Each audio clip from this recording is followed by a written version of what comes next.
of us has a dream, something in our lives or in ourselves we hope to achieve. An isolated cabin in Greenland may not seem a likely choice, but that is where Ramón Larramendi has come to make his dream a reality. I'd always been fascinated by the isolation and challenge of the Arctic, but when I read about explorers and their expeditions, they all seemed to be in a hurry to get where they were going. I wanted to experience the Arctic differently, taking my time to learn about the people and the land. My dream was to spend 2 years traveling by dog team and kayak from Greenland to Alaska, living off the land the traditional Inuit way. It was the ultimate challenge for an adventurer like myself, but not one I wanted to face alone.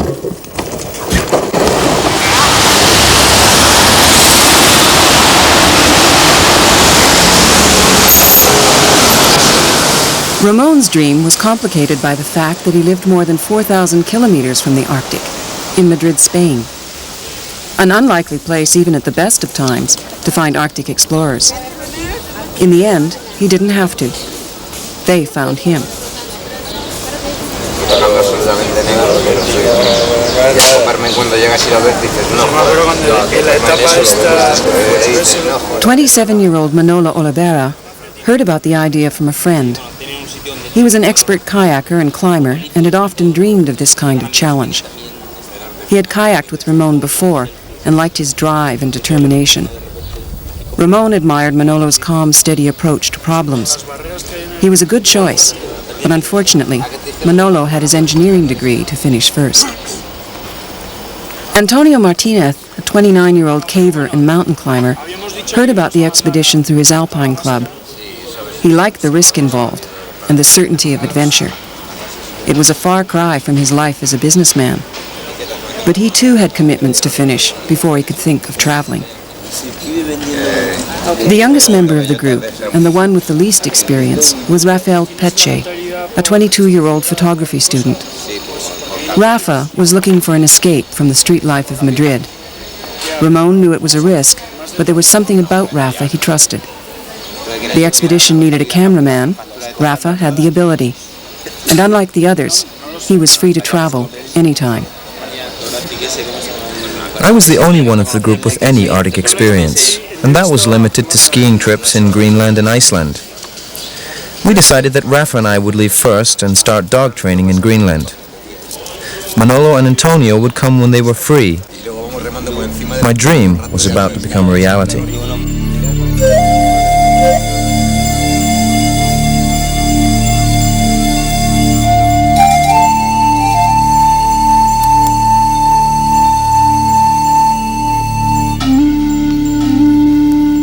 Ramón and Rafa arrived in Greenland in February 1990. Rafa, as it turned out, knew a great deal about dogs. His father was a veterinarian. But neither of them knew much about dog sledding. Ilulissat would be their classroom. I wanted the expedition to experience the best and worst of conditions. I'd stayed in Ilulissat on a previous trip and decided it would be the best place to spend our first winter. The rugged valleys and miles of sea ice were a perfect training ground, and the weather was anything but predictable. Greenland, like most of the Arctic, has no roads, and 80% of the island is permanently covered in ice. Dog teams are not only the cheapest form of transportation, they are the most reliable. My dogs were still young and had never pulled before, nor did they understand a word of Spanish. Their language was Greenlandic. In order to train them, I had to learn the Inuit commands. At times, it was difficult to know just who was in charge.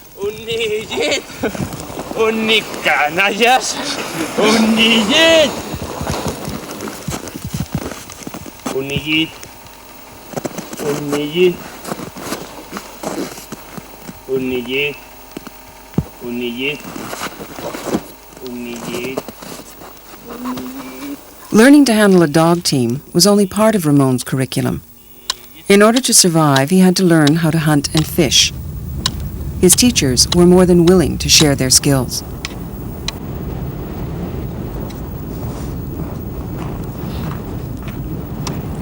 Commercial fishing is one of the main sources of income in Ilulissat. When my friend Amos went to check his fishing hole, he asked if we wanted to come along. It seemed simple enough. You pick a spot and dig a hole in the sea ice. I started mine while Amos began clearing his regular spot. Once the hole is open, the line is baited and left for a day or two.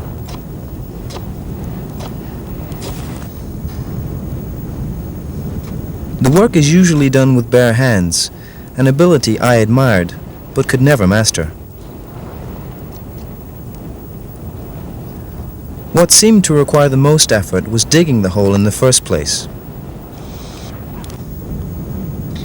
By the time I had finally cleared mine, Amos had collected his fish and was ready to head home.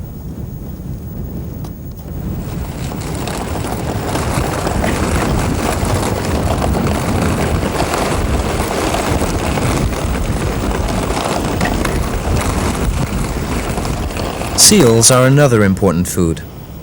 In Rurisat, they are hunted near the edge of the ice floe not far from the community.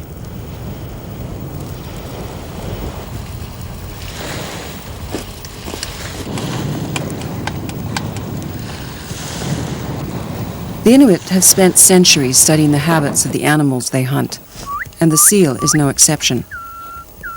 A seal is a curious creature, and even when underwater can be attracted by movement and sound.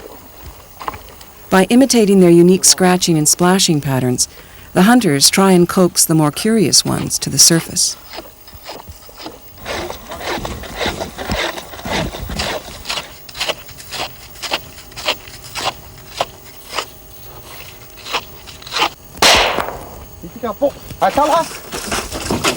Hunting seal is a combination of patience, luck, and marksmanship. The hunters we traveled with had more than enough of each.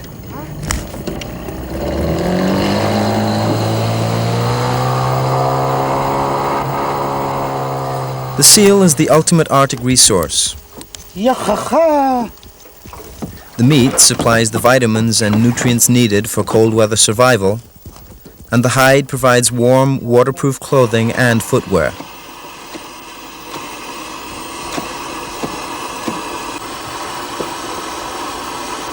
Nothing is wasted after a seal hunt, and nothing is more satisfying than sitting at the edge of the ice eating hot, juicy seal ribs. No one goes hungry, not even the dogs.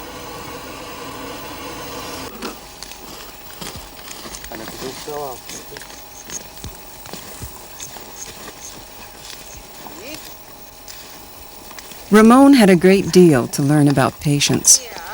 He was anxious to be out on the land. At the first sign of good weather, he was off.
After 10 days of travel, I had learned my lesson. If the expedition was going to survive, we would need to be prepared for the worst, and that meant the weather. In planning our first training trip, I had underestimated the amount of food and made no allowances for bad weather. Rafa had depended on my judgment and was forced to suffer the consequences. Luckily, we weren't far from home. The next time, it might be a different story.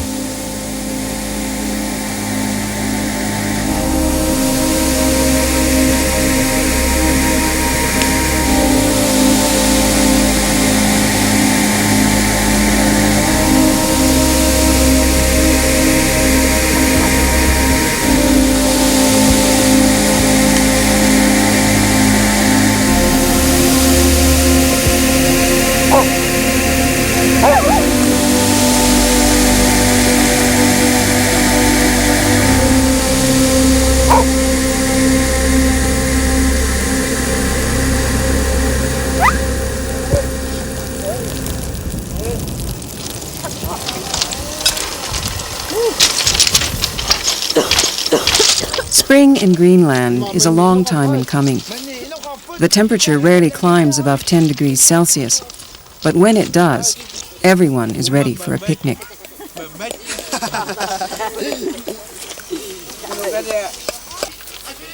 Summer marked the arrival of Manolo. Ramón traveled to Narsarsuaq to meet him, and together they hiked the 60 kilometers to Narsak, the starting point of their kayak trip along the coast of Greenland.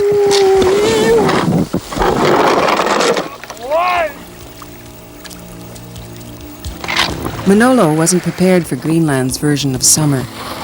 The weather and extreme isolation would take some getting used to.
The first few weeks were hard for Manolo, but his spirits soon lifted. The stops we made in some of the fishing villages gave both of us a boost. Our arrival was usually an event, and we spent many hours discussing kayaking techniques. Our paddles attracted a lot of attention. The traditional Inuit paddle is made of wood carved on a single plane. Ours were plastic with the blades turned at right angles. Demonstrations were necessary.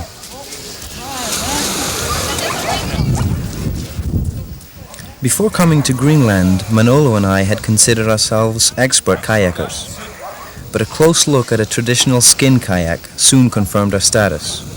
We were amateurs compared to the men who paddled these delicate, efficient craft.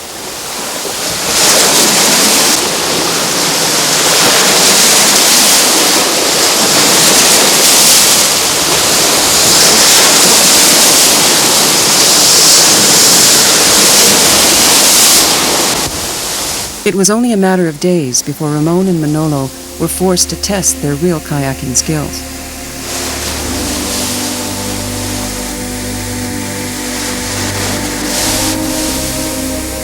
When the storm first broke, we weren't far from the mainland.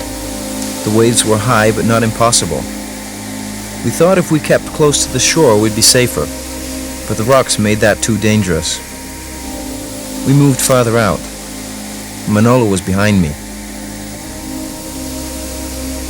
A few minutes later, he had disappeared. I tried to turn back, but the waves kept pushing me away. Then I saw something floating in the distance. It was a bag. Manolo's camera bag. But he was nowhere in sight. He was gone.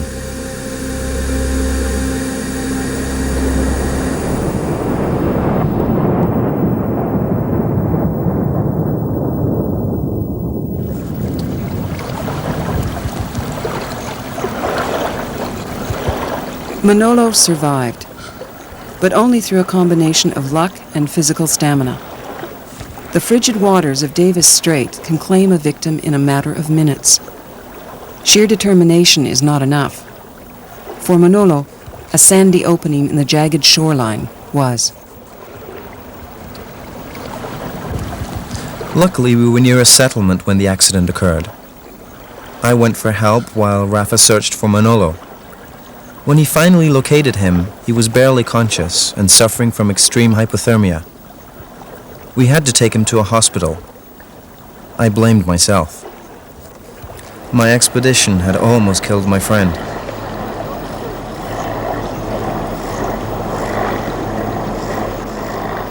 The experience had left them shaken, but they agreed the expedition should carry on.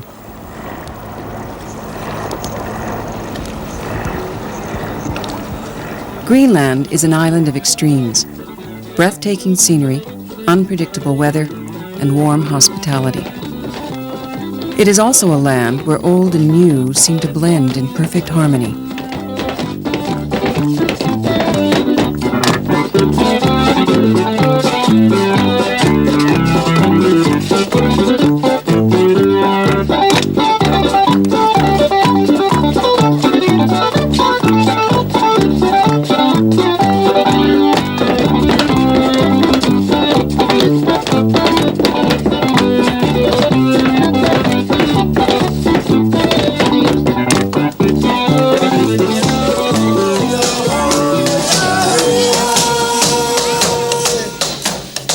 After a journey of more than 1,800 kilometers, the expedition finally reached Kusisat. It was near here, while hunting, that Ramón made a remarkable discovery. The Thule Inuit settled in Greenland in the 12th century. Many of their burial sites have been discovered along the coast. Because of permafrost, the Thule buried their dead in depressions in the mountainsides and covered the bodies with rock. It was one of these rock formations that attracted Ramón's attention. Inside the grave was a body, so perfectly preserved it was almost lifelike. The hair and skin was still intact, and so was the caribou parka. The face was covered with a fur mask. The mask signified the death of someone important, possibly a shaman or religious figure. The body in the grave was more than 400 years old.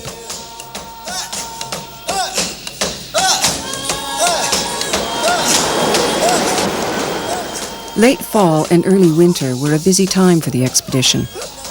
They had to prepare for the next stage of the journey. Rafa used his artistic talents to adapt the traditional Inuit sled to the team's specifications. Manolo put those designs to work. Ramón settled into the painstaking business of sewing dog harnesses.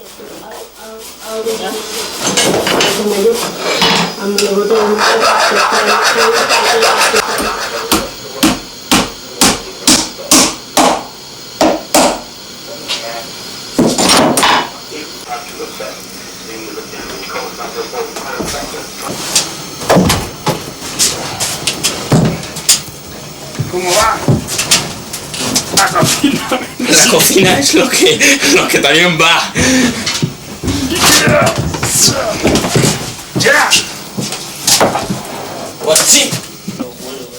The next project was clothing. It was time to call upon a northern expert.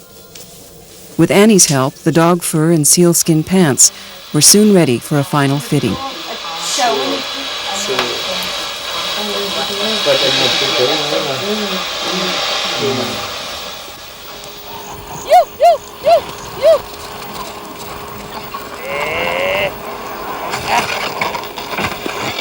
In February 1991, after a year in Greenland, the expedition left of Kusisat. To reach Canada, they would have to travel north to Surpassed in order to skirt an immense area of open water, or Polinia. From Surpassed, they would turn west and cross the sea ice to Grise Fjord in Canada. The Polinia was larger than expected, forcing the expedition to travel 200 kilometers further north before crossing. They were confident they would find game along the way. It was not to be. Short on food and worried about the dogs, they decided to head west to the Eureka weather station.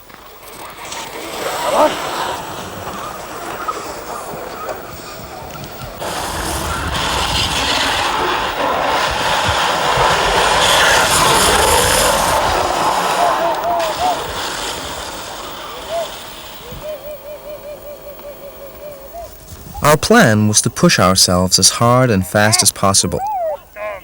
The area we were crossing had never been explored, and without detailed maps, we could only hope we were taking the fastest route. It was anything but fast.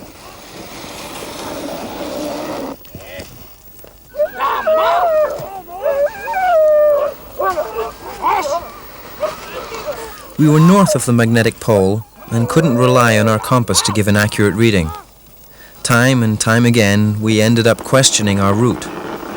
Manolo had his ideas, I had mine. But which of us was right? Sí, ha habido una cuesta abajo que parecía y de repente era pina. Bueno, hemos...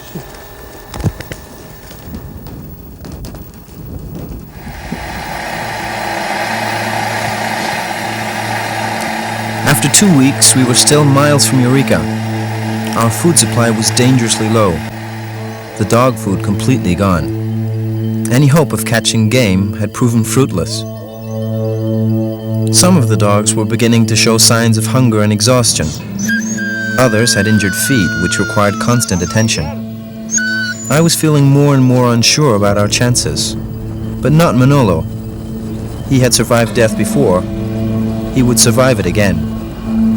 His belief kept me going, even when things started to get worse.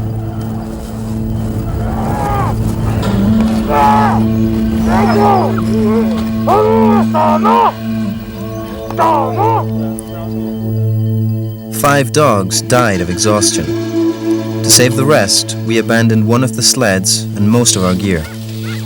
We hoped that a combined team and a lighter load would increase our chances.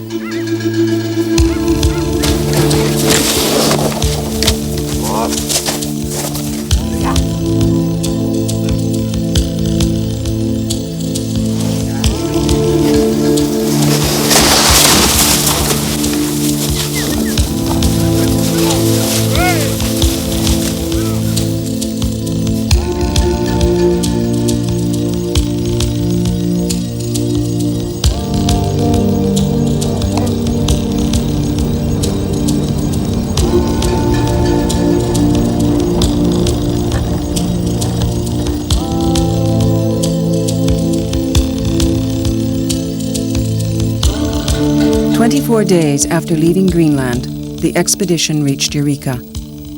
10 dogs had died of starvation and exhaustion or been lost to wolves. The weaker dogs they had carried by sled or in their arms. As a last resort, they were forced to feed the dead dogs to the living in order to keep going. This, more than any other part of the journey, was the hardest to bear. The dogs had given everything.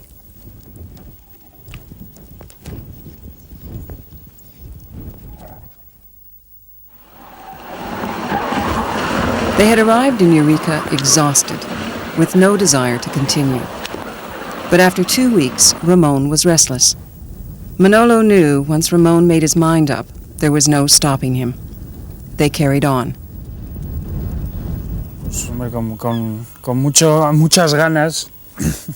Antonio Martínez, the fourth member of the expedition, had been waiting anxiously in Grise Fjord for their arrival. The story of their ordeal gave him more than enough to think about.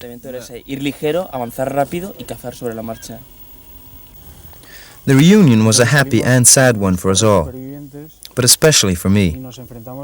Manolo had to continue his studies and needed to return to Spain. We would not see him again until the expedition reached Alaska.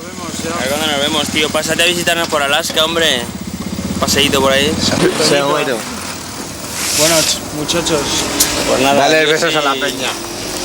Nos vemos. Llamar cuando tengáis problemas. Voy a mirar desde el avión, Manuel.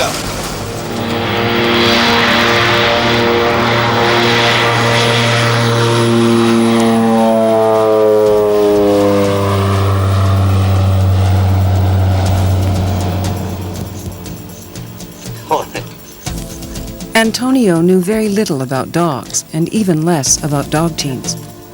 There would be no time to learn. It was already late spring, and the expedition had to leave immediately if it was to reach Resolute Bay safely. The journey would require crossing the rotting ice of Jones Sound.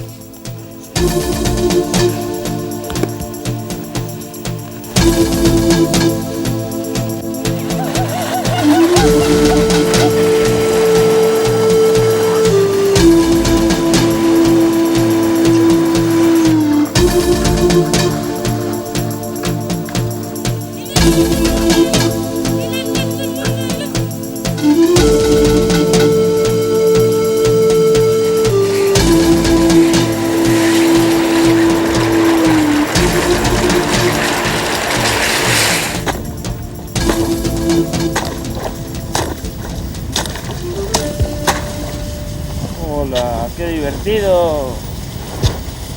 Ey. Hala. Mira el agua, tío. Está traicionero esto, ¿eh?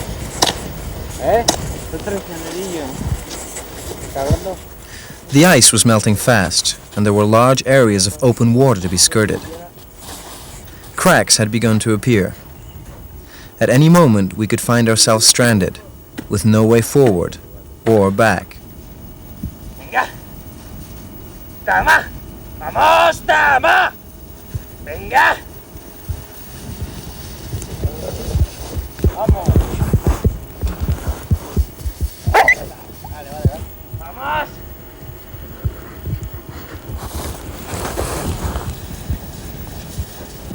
Venga. Por el centro, que parece que por los lados es un poco fino. At times we were stuck, and our only hope was to push ourselves close enough to another ice floe and cross over.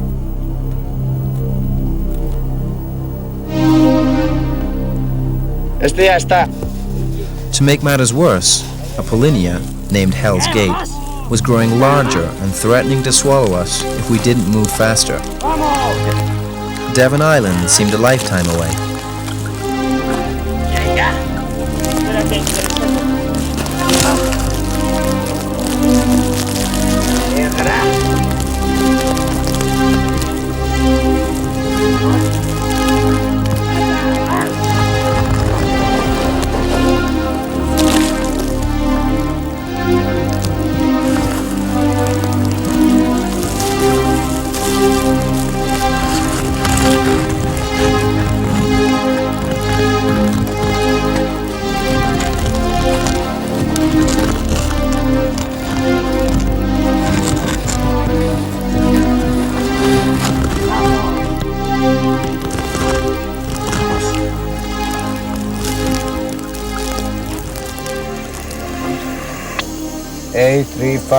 A35 Resolute.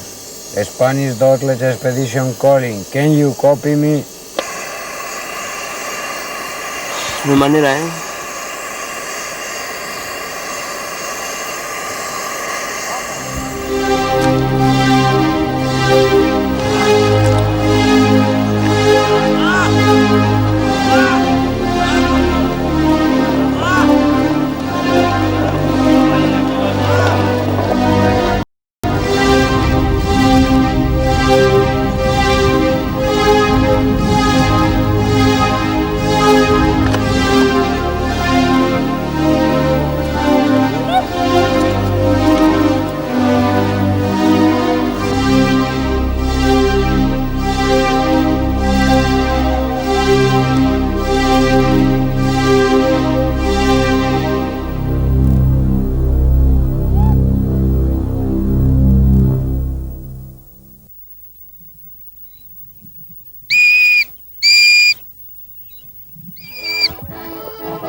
The expedition managed to outrun the Polinia, but it took 22 days.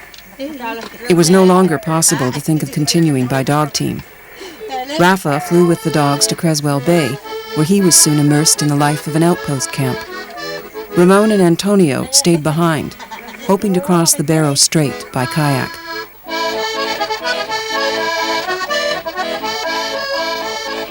Rafa found life in Creswell Bay anything but dull. The outpost camp was a gathering place where families came to hunt and fish and enjoy the long summer days in the company of old friends.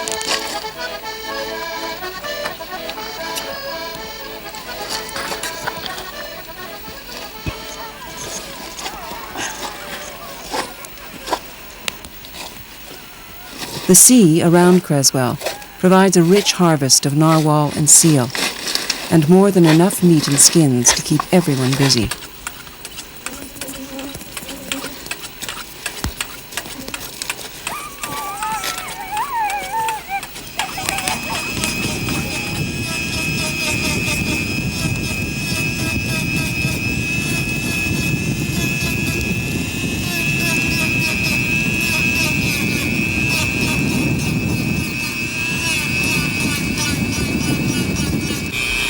The narwhal tusk has artistic as well as practical value.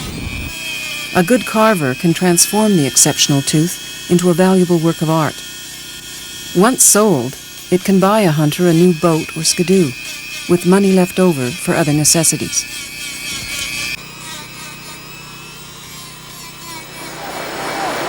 By fall, the char had begun their annual run. In Creswell Bay, the Inuit still use the traditional harpoon, or kakivak. The handle is made of wood, and the bow out of boiled muskox horn. Large nails now replace the traditional bone prongs.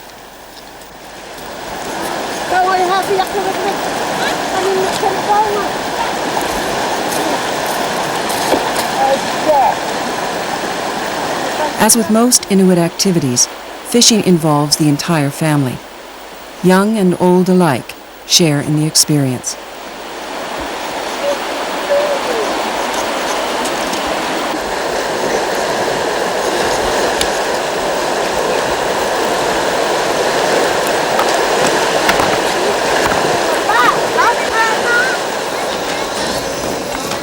The colder weather only increased the activity in camp.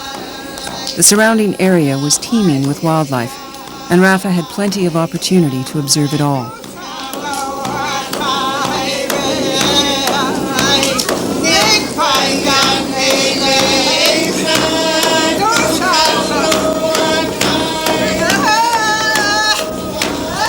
Creswell Bay was an ideal place to learn the more traditional aspects of Canadian Inuit life.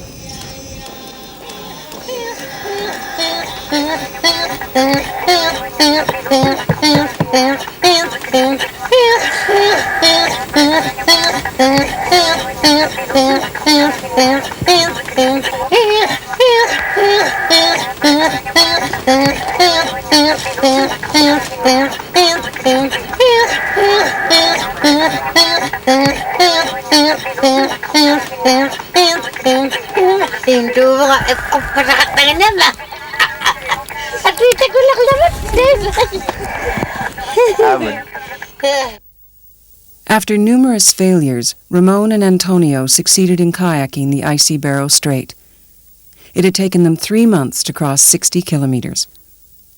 Returning to Resolute, they decided to fly to Creswell Bay and wait until winter to retrace their route by dog team. 7 months later, after even more delays, they were heading west towards Joe Haven.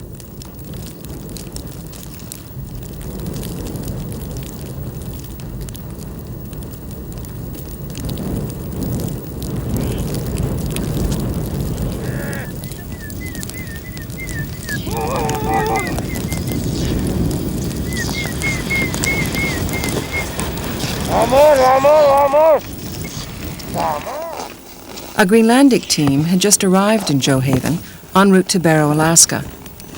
Their journey was in honor of the historic Knud Rasmussen expeditions, which had taken place 70 years earlier. Before they left, they demonstrated the technique of icing runners. Most of the sleds used today have Teflon runners. They provide a fast and durable surface for travel. But when it's very cold, the Teflon can stick and slow the sled down. One way to prevent this is to coat the runners with ice. The Greenlanders use cotton wool to form the base. First, they soak each piece in hot water and then shape it to the runner. The pieces are smoothed so that there are no seams or rough spots. Polar bear fur is used to coat the runner with water until it reaches the right thickness. It's a slow process and not as easy as it seems. When we attempted the same technique a few weeks later, it was a dismal failure. Traveling by dog team can be a slow and monotonous experience. What made the journey more bearable for the expedition were the stops they made in the communities. The Ululuk home in Joe Haven is a far cry from the images most people have of northern living. There's running water, electricity, all the conveniences. The only differences might be the seal meat beside Jesse's stove, or Judas carving soapstone in the living room, and of course, the two-way radio that's never switched off.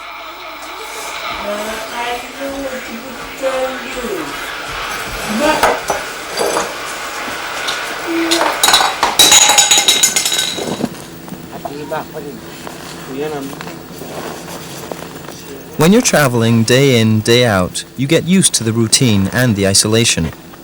But when you stop, it's hard to get going again. The hot water and warm bed are a welcome treat, but it's the people who make it difficult to leave. I don't think any of us ever got used to saying goodbye. Some of the Inuit we met thought we were crazy to travel across the Arctic, but others like Akak understood. He was an adventurer like ourselves. And when he insisted on giving me his caribou parka to replace the one I'd lost, I couldn't refuse, even if it was 2 sizes too small.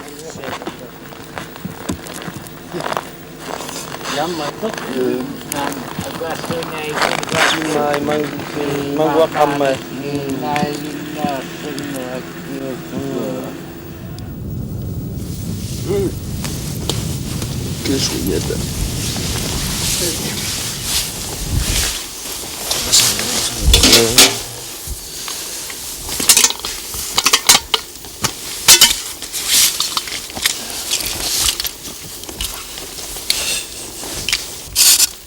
Living day after day, week after week, with the same person in a confined space can bring out the best and worst in human beings.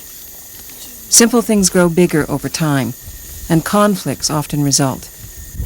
The expedition had its share of personality problems. Antonio and I started off competing with one another. He was used to being in charge, but here in the Arctic, he was out of his element. We had different ways of doing things, running the dogs, choosing routes, even setting up camp. In order to keep going, we had to make compromises and learn to appreciate each other's strengths and weaknesses.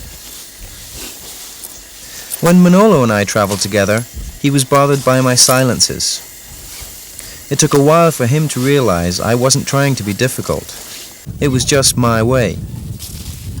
Sometimes I was annoyed by his self-assuredness, his belief that his decisions were the right ones. It was a continuous struggle for all of us, but each day we would get up and keep trying to find a better way to be together.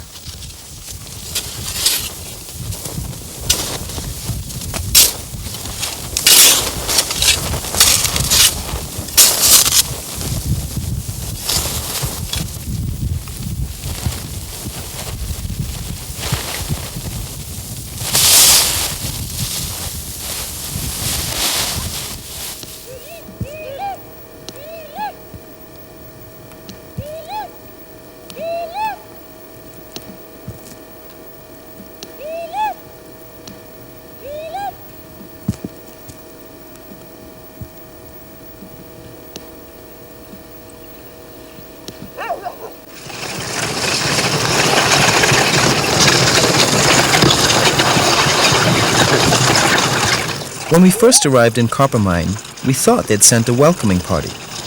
Then we discovered we were driving our team right into the middle of their annual spring carnival.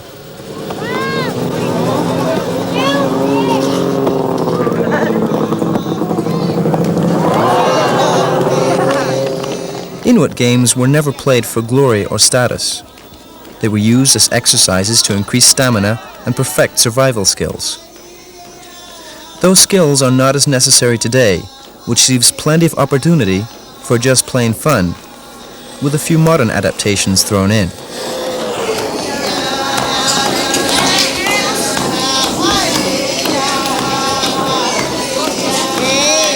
The more traditional games are still played the same way and require incredible strength and endurance. In the old days, they would have been played inside an igloo. Nowadays, it's in the school gym.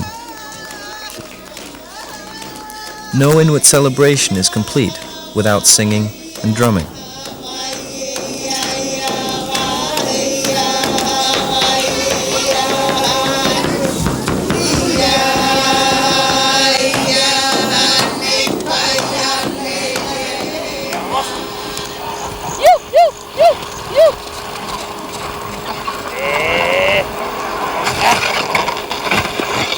The journey west from Coppermine was uneventful, steady traveling through more or less the same conditions. But once past Paulatuck, they encountered a remarkable sight.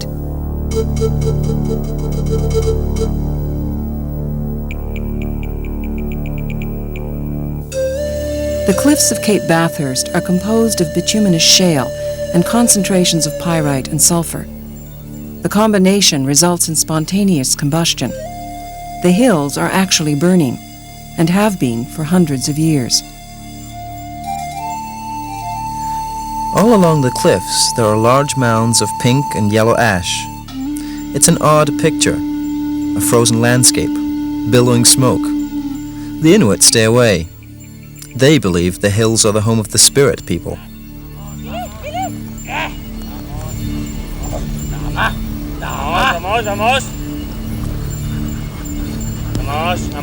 Vamos. Venga. Vamos.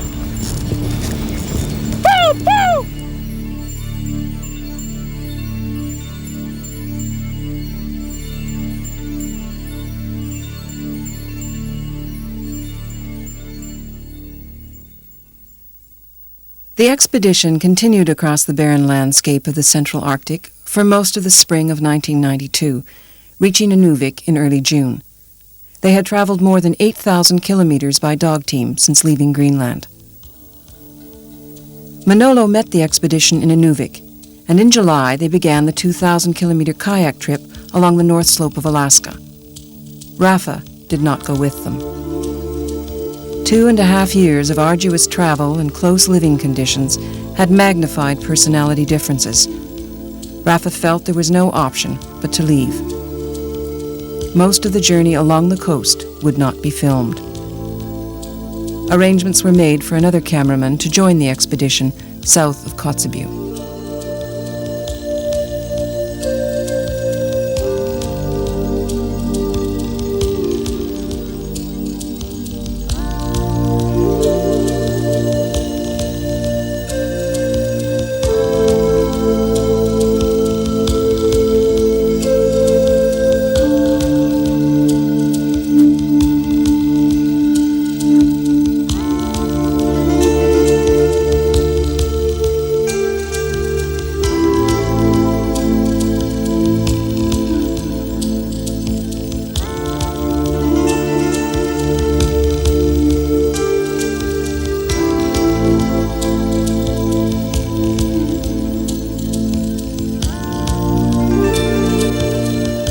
Weather and ice conditions prevented the expedition from kayaking further than Kotzebue. The decision was made to spend a third winter in the Arctic in order to cross the interior of Alaska by dog team. Manolo could not stay. He had planned to be married in September. He would return for the kayak trip to Valdez in the spring.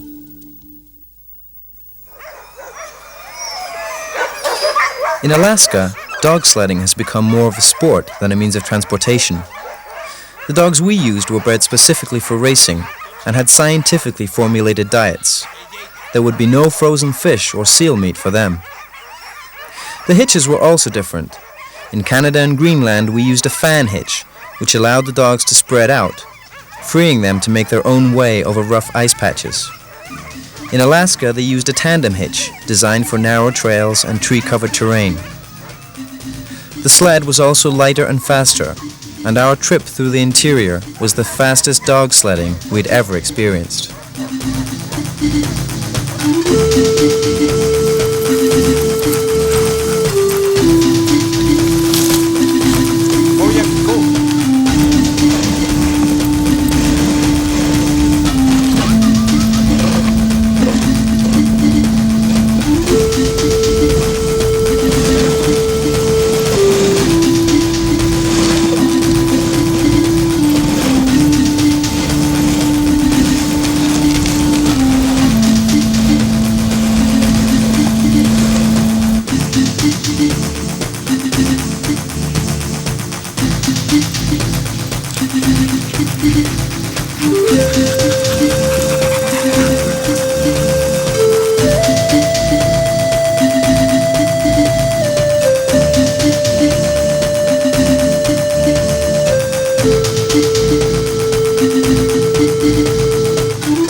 Time in Alaska seemed to fly for Ramón and Antonio. It was the last leg of the journey, but the closer they came to Valdez, the more they began to feel overwhelmed and a little uncertain. The expedition was almost over.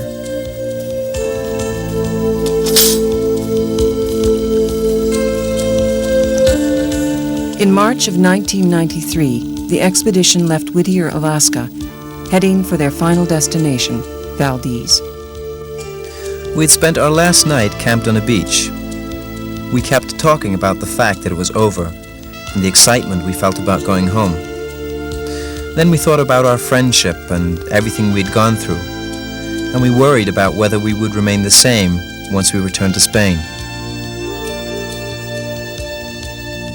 Antonio knew he had changed. He said he felt more honest about himself. He'd started out looking for an answer when he didn't know the question. Now the question was no longer important. Manolo felt 1 year with the expedition was like 10 years in real life, and that he'd earned a degree in survival as well as engineering. It wasn't physical strength that got him through. It was being honest with himself and with us. The journey for me had been an exploration not just of the Arctic, but of our own personalities. We'd started out as strangers and had struggled to find ways to overcome our differences. In the end, we had learned more about our inner dreams and realities than we ever thought possible.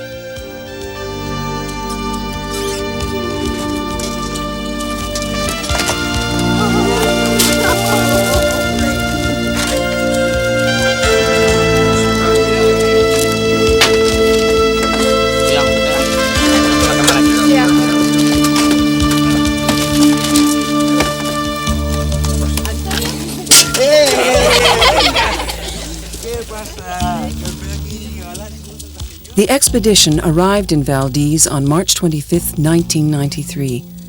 They had spent 1,167 days in the Arctic and had traveled more than 14,000 kilometers, 4,000 by kayak, 9,500 by dog team, and 550 on foot. The longest unmechanized polar trek on record.